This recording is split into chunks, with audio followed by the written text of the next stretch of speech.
다니엘서 2장 29절에서 35절까지입니다.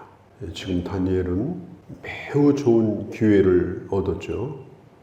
수많은 젊은이들 또 유대인들이 포로로 잡혀갔을 때 그 가운데서 단 몇 명만 뽑아가지고 왕실에서 특별 교육을 시켜서 장래 이 바벨론의 일꾼으로 쓰려고 영재교육, 또 특별 장학생, 국비 장학생, 그것도 왕이 주는 장학금을 받고 이렇게 공부를 하게 됩니다. 수업 기한은 3년입니다. 3년만 잘 버티면은 이제 출세길이 훤히 열립니다. 그 거대한 바벨론 나라의 관리도 될 수 있고 왕을 가까이 모실 수도 있는 참 좋은 기회를 지금 맞고 있습니다. 그렇지만 다니엘은 그런 기회가 왔다 할지라도 그것도 하나님이 주신 기회인 줄 알고 또 어떤 환경이든지 어떻게 되든지 하나님의 사람으로 그는 살기를 원했습니다. 그래서 그는 뜻을 정했습니다. 뜻을 정했다고 하는 것은 그냥 마음에 결심했다 이런 정도가 아니에요. 죽을 각오를 하고 그는 왕이 주는 음식을 거절을 했습니다. 그리고 자기 자신을 더럽히지 않기로 했죠. 그러나 한편으로는 이 다니엘은 교육을 잘 받아서 나름대로 또 출세도 하고 성공도 하고 또 하나님의 사람으로 뭔가 이루려고 하는 그런 꿈을 그는 또 가졌을 거예요. 자, 그런데 다니엘은 일단 교육만 잘 받으면 성공한다, 출세한다, 그리고 잘 견디자. 하나님이 자기에게 주신 한 수라고 생각을 했죠. 그런데 사람의 수와 하나님의 수는 완전히 달라요. 내가 머리를 써가지고 여기다가 한 수 넣으면 성공할 것 같다. 이번만은 된다. 이번만은 성공한다. 이번에 투자는 확실하다. 사람의 한 수는 늘 있죠. 그러나 하나님의 수, 신의 수라고 하는 것은 그것하고 전혀 다릅니다. 그의 꿈이 다 허물어지는 게 하나님의 수였어요. 다니엘을 잡으러 왔어요. 너도 죽어야 되겠다고. 너 위에 있는 이 바벨론의 어른들이 왕의 꿈을 풀지 못함으로 너도 부득불 죽어야 된다. 그리고 자기를 잡으러 온 아리옥을 만납니다. 아리옥은 왕의 시위대장이에요. 그때 다니엘이 아리옥에 제안을 합니다. 내게 며칠만 시간을 좀 달라고. 그러면 이 문제를 풀 수 있는 뭔가 길이 있을 거다. 며칠만 시간 달라. 이 다니엘이 이렇게 하게 된 이유가 뭘까요? 골방에서 끙끙 앓으려고요? 단 며칠이라도 생명을 연장해 보려고요? 아닙니다. 그는 기도하기 위해서 시간을 얻기를 원한 거예요. 우리가 위급한 일을 만났을 때 해야 될 일이 얼마나 많습니까? 힘든 일이 닥치면 눈앞에 수많은 문제들이 한꺼번에 몰려옵니다. 다니엘도 지금 마찬가지예요. 그러나 다니엘이 시간을 달라고 하는 것은 기도하기 위해서였습니다. 어쩌면 우리에게 더 시간이 필요한 이유, 우리에게 더 시간을 많이 써야 될 그 시간이 뭐겠는가? 그게 하나님 앞에 그 문제를 가지고 나가서 진지하게 무릎을 꿇고 기도하는 그런 시간이 우리에게 더 필요하지 않는가 하는 생각을 해봅니다. 근데 우리는 시간이 나면은 야, 이거 뭐 연휴도 끼고 며칠 시간이 나고 어디로 놀러 갈까? 뭐 먹을까? 그 생각에 가득 차는 거예요. 예수 믿는 사람의 머릿속에도 그런 생각조차가 존재하지 않아요. 그러나 다니엘은 참 놀라워요. 이 살 길이 없는 거예요. 그런데도 시간을 벌어서 기도에 전념하려고 하나님 앞에 기도로 뭔가 좀 답을 얻으려고 하는 이 모습은 어린 다니엘임에도 불구하고 우리가 정말 본받아야 될 모습입니다. 다니엘은 어릴 때도 그렇게 기도했고 그리고 총리 자리에 있을 때 왕의 2인자 아닙니까? 2인자로 있을 때도 그는 그렇게 기도했고 또 워낙 큰 나라의 총리로 있다 보니까 그 정치판이 말할 수 없이 부패했고 또 이 다니엘을 죽이려고 하는 사람들이 많았어요. 그런데 다니엘은 오로지 하나님 앞에 무릎을 꿇는 일로만 그걸 해결했어요. 사자굴에 잡혀갈 때도 기도하다가 걸린 거예요. 기도했다는 죄 때문에. 그는 그렇게 해서 성공한 사람입니다. 오늘 이 다니엘도 지금 그걸 하고 있는 거예요. 그 친구들하고 하나님 앞에 며칠 동안 간절히 기도하고, 그리고 이제 24절 보면 이에 이렇게 말해요. 이해라는 말은 이제 모든 게 끝났다 그 말이에요. 이제 기도를 끝났다. 다니엘은 아리옥에게 찾아갑니다. 도망가지도 않았어요. 기도를 끝내고 약속한 대로 아리옥에게 찾아갑니다. 그리고 이렇게 말합니다. 바벨론에 있는 이 지혜자들, 박사들을 그들과 함께 우리가 죽임을 당하지 않게 해 주십시오. 그러니까 이 하나님의 사람 때문에 많은 사람들이 살아나는 거예요. 그 한 사람을 살려주시기 위해서 다른 사람도 덕을 보는 거예요. 이 역사의 중심에는 교회가 있습니다. 이 세상에 존재하는 이유는 교회 때문에 존재하는 거예요. 마지막 날 주님이 오셔가지고 교회를 데려가면 이 세상은 끝나는 거예요. 교회가 없는 세상은 이미 끝난 거예요. 그런데 세상이 교회를 핍박해요. 세상이 교회를 못마땅하게 생각해요. 세상이 교회를 우습게 여겨요. 이것은 대단히 큰 착각을 한 거죠. 교회가 이 지상에서 사라지면요. 언제 사라져요? 주님이 오실 때. 그리고 천상의 교회, 하나님의 나라의 교회로 옮겨가게 될 때 이 땅은 그날로 끝입니다. 그러니까 따지고 보면 이 땅도 교회 덕을 보고 사는 겁니다. 교회가 깨어서 기도하기 때문에, 하나님의 사람들이 살아있기 때문에 세상은 그걸 잘 몰라요. 그러나 적어도 우리는 그걸 알고 있어야 되는 겁니다. 다니엘이 얘기하는 거예요. 왕 앞에 나를 데려가 달라. 근데 참 희한한 건요.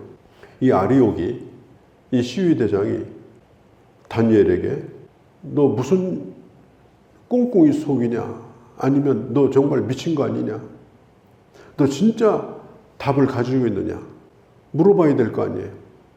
왜냐하면 지금 이 느부갓네살 왕이 독이 잔뜩 올라가지고 지금 누구도 눈에 안 보이는 거예요. 더더군다나 답도 없이 왕 앞에 나갔다. 그건 살아남을 길이 없어요. 답이 없이 어떻게 갑니까? 그러면 시위대장도 답이 없는 친구를 데리고 갔다. 그러면 시위대장도 위험한 거예요. 그런데도 이 아리옥은 다니엘에게 한마디도 묻지 않고 다니엘을 왕에게 데려갑니다. 왜 그랬을까? 성경에 답은 나와 있지 않지만 다니엘을 신뢰한 겁니다. 그가 하고 있는 일이 하고 있는 일의 진정성을 아리옥은 믿은 것입니다. 우리가 이 세상에서 하나님을 모르는 사람들에게조차도 하나님의 사람들은 이런 인정을 받아야 된다라고 하는 것. 그걸 오늘 다니엘은 우리에게 보여주고 있는 것입니다.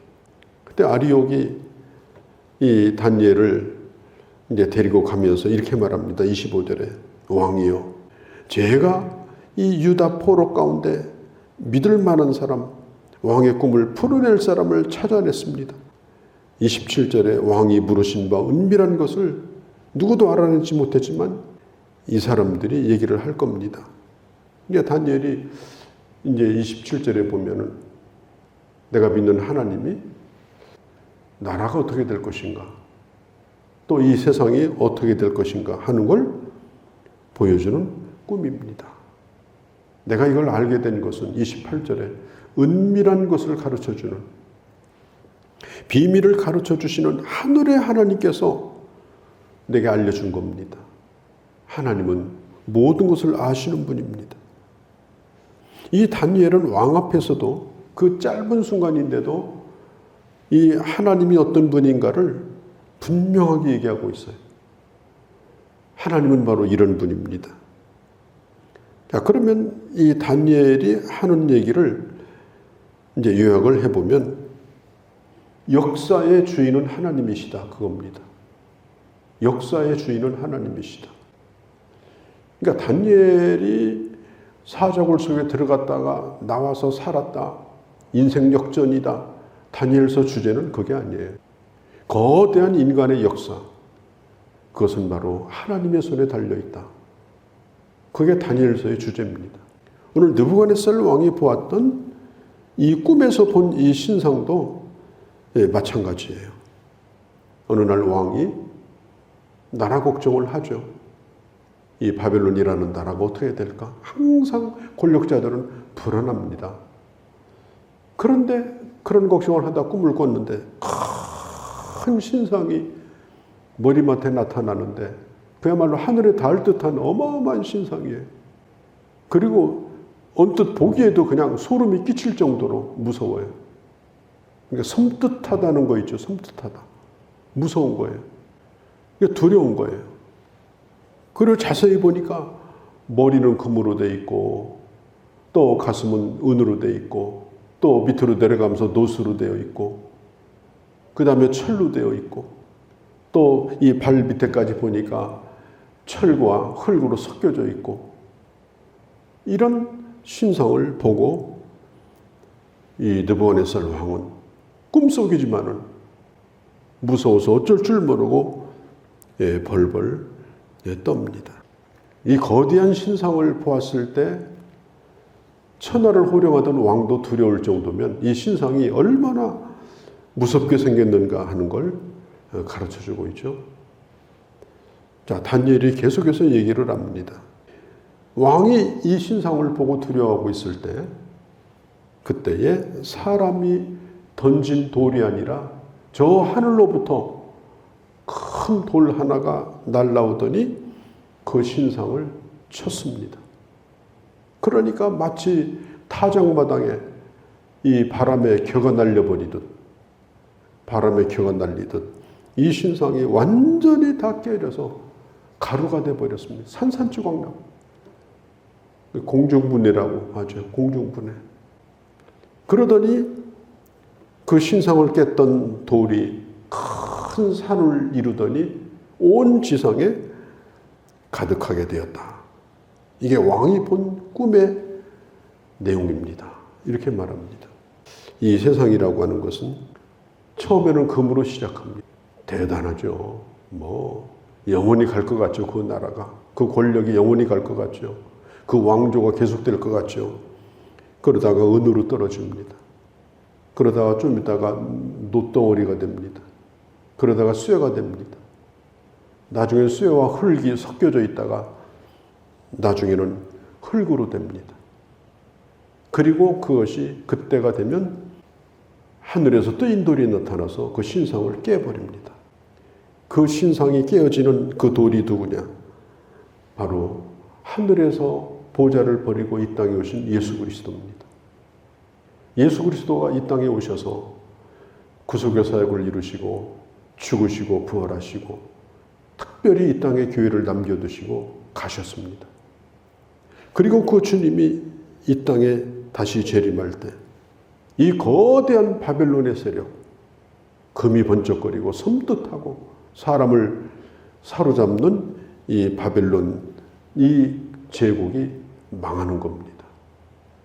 그리고 온 땅에 그리스도의 공의와 그리스도의 다스림이 임하는 새로운 하나님의 나라가 건설되게 됩니다. 오늘 이 다니엘이 보았던 해석하는 이 신상은 바로 그것이었습니다. 제가 오늘 자료를 찾아보니까 지금 수많은 돌멩이들이 지구를 향해서 날아들잖아요. 근데 거의 대부분은 다 대기권에 들어올 때 다 없어집니다. 그런데 천문학자들이 이런 얘기를 해요. 3km 정도, 지름이 3km 정도 되는 돌멩이가 천체에서 날아든다면 지구에 부딪히면 지구에 있는 생물체가 절반이 다 없어진답니다. 아니면 수십 킬로가 되는 큰 돌멩이가 떨어진다 그러면 그때는 지구가 멸망한답니다. 뜨인 돌, 하늘에서 날아오는 돌. 예수 그리스도는 산돌이시고 생명의 돌이십니다. 3kg짜리가 아니에요. 지구를 만드신 분이에요. 그분이 오셔서 이 땅에 올 때에 세상 나라는 사라지는 겁니다. 흔적도 없어집니다. 그리고 하나님의 교회만, 거룩한 하나님의 백성들, 한 사람 한 사람이 교회잖아요. 그들이 모여있는 게 교회고, 교회만 빼가시고 이 세상은 끝나는 겁니다. 그게 바로 오늘 이 느부갓네살 왕이 보여줬던 신상의 내용인 것입니다. 역사의 주인은 하나님이시다. 그 역사를 풀어나가는 그 신의 한 수의 지혜를 누가 가지고 있느냐? 하나님의 사람들이 가지고 있다. 우리도 그런 지혜를 가지고 이 세상을 바라보고 이 세상이 어떻게 될 것을 알고 오직 믿음으로 하나님의 사람으로 그렇게 살아가는 그런 주의 자녀들이 되어야 할 줄로 믿습니다. 거룩하신 우리 아버지, 오늘 이 아침 귀한 말씀을 저희가 들었습니다. 역사의 주관자, 역사의 시작과 종말은 주님의 손에 달려있고, 그리고 그 중심에는 하나님의 교회와 하나님의 백성이 있습니다. 내가 있기에 세상이 있다고 하는 것, 그리고 나를 구원하시고 이 땅에 두시기 위해서 세상에 존재한다는 것, 그걸 믿고 오늘도 주신 사명 잘 감당하고 교회 사명을 잘 감당하고 주의 뜻을 이뤄나가는 귀한 날이 되게 하여 주옵소서. 우리 주 예수님의 이름으로 기도하옵나이다. 아멘.